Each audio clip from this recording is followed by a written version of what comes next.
In the late 1990s, Boeing wasn't dreaming of efficiency, it was dreaming of speed.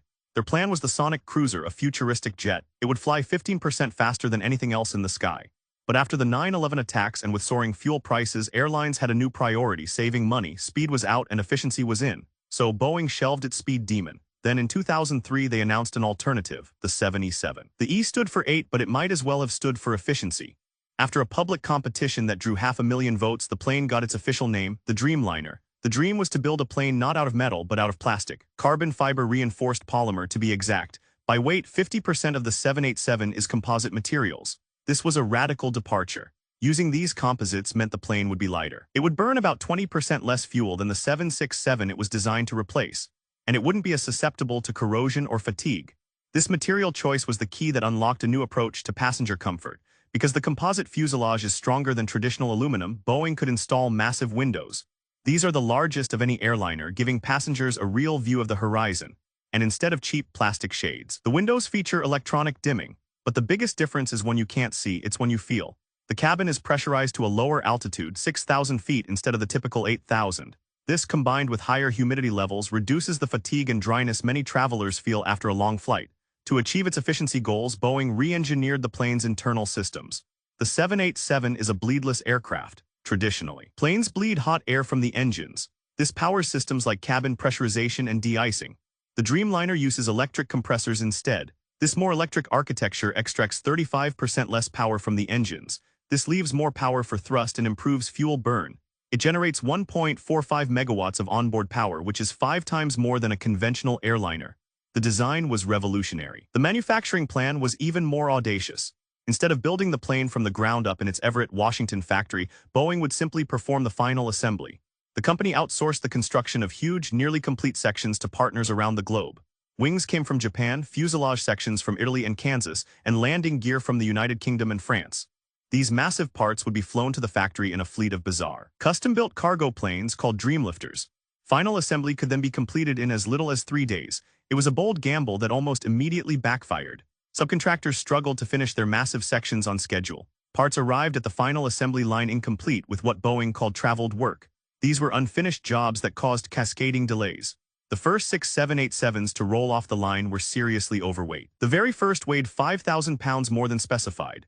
These early models, nicknamed the Terrible Teens for their line numbers, burned more fuel and had less range. The dream was turning into a logistical nightmare, and the planned 2008 debut came and went. Despite the production woes, testing pushed forward. In a now famous test, the 787's composite wings were bent upwards by an astonishing 25 feet. This was 150% of the maximum load they would ever experience in flight. They were held there for 3 seconds and passed with flying colors.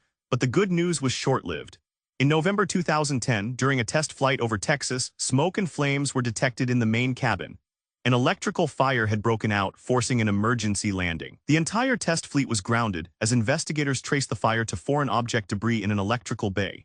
The plane finally entered service in late 2011, but just over a year later, the program's biggest crisis erupted. First, a fire broke out in the lithium-ion battery of a Park Japan Airlines 787 at Boston's Logan Airport. Just days later, an all-Nippon Airways 787 made an emergency landing in Japan. This happened after pilots received a battery fault warning and smelled something burning. The battery had suffered a thermal runaway, an uncontrollable and dangerous overheating. This was the last straw. The U.S. Federal Aviation Administration took the rare and drastic step of grounding the entire fleet worldwide. It was the first time the agency had grounded an entire aircraft type since 1979. All 50 Dreamliners delivered to airlines were parked. For 3 months, Boeing engineers raced to find a solution. The fix was a surprisingly low-tech one, a heavy 185-pound steel containment box to enclose the battery. This box was designed to vent any smoke or fire safely outside the aircraft. The planes were flying again, but the damage to Boeing's reputation lingered, and the problems didn't stop. From 2019 onward, a cascade of quality control issues at Boeing's factories came to light. There were improperly installed shims in the tail fin, which could lead to structural failure. There were also gaps between fuselage sections that didn't meet engineering standards, and contamination and weakening of the carbon fiber itself. These lapses halted deliveries for nearly a year.